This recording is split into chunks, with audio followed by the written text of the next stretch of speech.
30 years after Malleus Maleficarum was written, Martin Luther leads the Protestant Reformation, splitting the Christian Church in two. Each faction, Protestant and Catholic, claims the other is in league with the evil one. Both sides use Malleus Maleficarum to find Satanists, and not just in order to destroy them. Witch hunting is a kind of scientific quest. The idea is, if you can understand witches and the devil, you can fight them. The whole business of witch hunting is almost a sort of intellectual research project. I need to gather a bit more data about, what demons do. So I'm going to interrogate a few more witches to get a bit more data, and then I'm going to write it up in my book. The cutting edge of scientific inquiry. Right across Europe, hysteria about Satan sweeps Protestant and Catholic countries alike. In Scotland, James VI, one of the best educated kings in Europe, is so caught up in the craze, he writes a book about the devil and witchcraft. Called Demonology, James' book sets out to prove that Satan-worshipping witches are everywhere, and that they are the gravest threat to the security of the state. He surrounded himself with advisors, and mainly religious advisors, who would protect him from the demons that he feared so much. He saw it everywhere. Well, James was certainly quite militant about this. He thought he was fighting a war. Even as James leads the fight against the devil and the forces of evil, the devil is helping James to keep his crown. James can always point to the figure of Satan and say, if it weren't for me, look who would be ruling in my place. Although this is quite frightening, it's also in a way quite gratifying for James. One of the witches who was interrogated was asked, why is the devil attacking our king? And the witch who was confessing allegedly answered, this was what was recorded anyway in her confession, the devil is doing this because King James is the greatest enemy that the devil has in the world.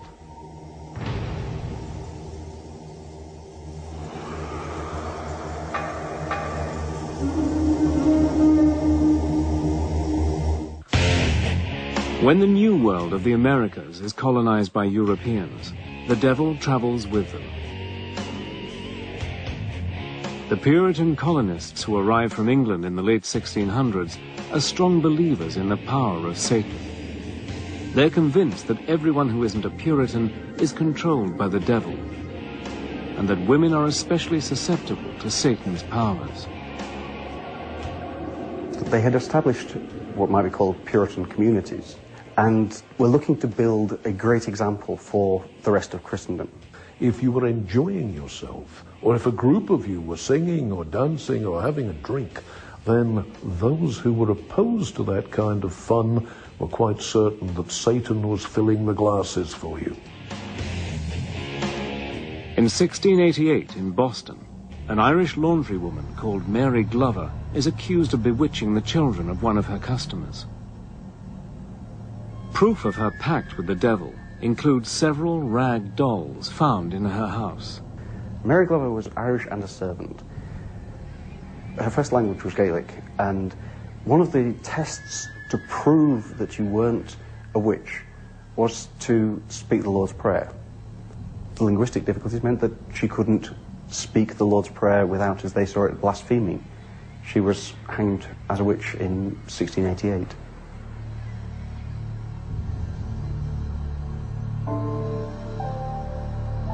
Three years after Mary Glover is hanged, less than 20 miles away at Salem, Massachusetts, the testimony of 3 young girls leads to a mass execution.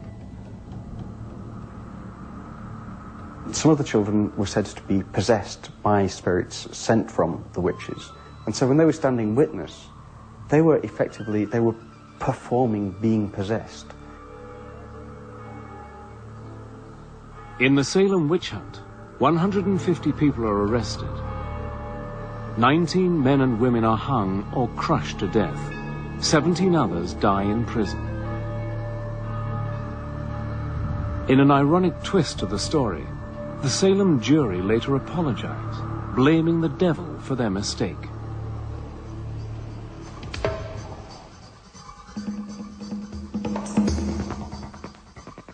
By the 1700s, the witch craze in America and Europe is almost over.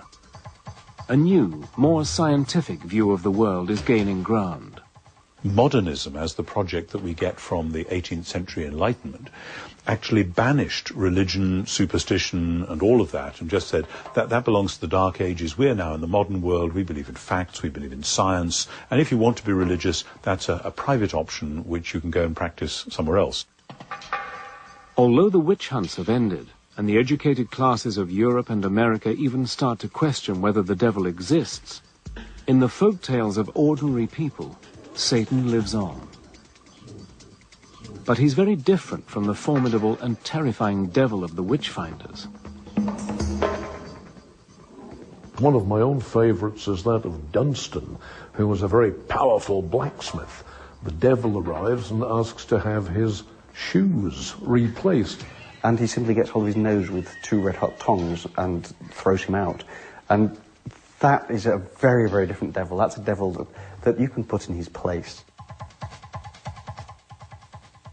By now, the devil has shed some of his ugliness and crude habits. In fact, he's often a member of the decadent aristocracy.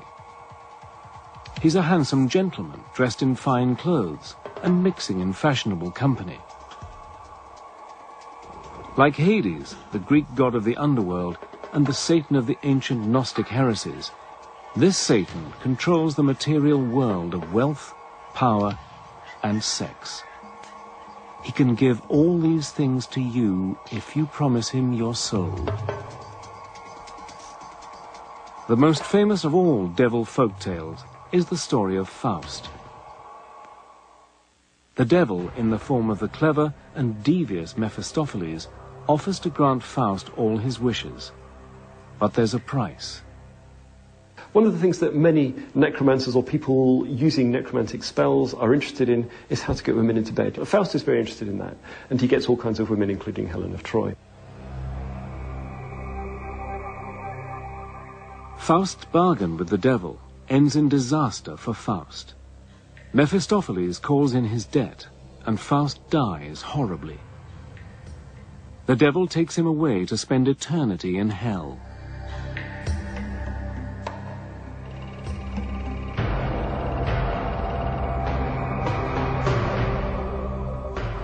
As the power of religion fades, and the age of popes and kings gives way to the age of revolution and democracy, a new devil arrives on the scene. This devil is utterly different from the treacherous fiend of Christian tradition. He is a tragic and lonely figure, a hero battling against tyrannical authority in the shape of a cruel and overbearing god.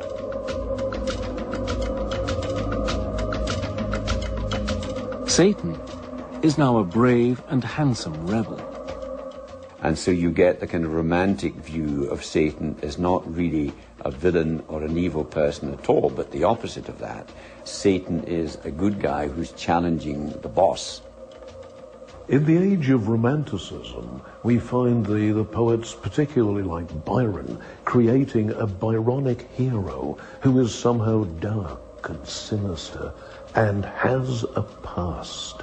And so, far from being something to shun and something to fear, the devil is admired.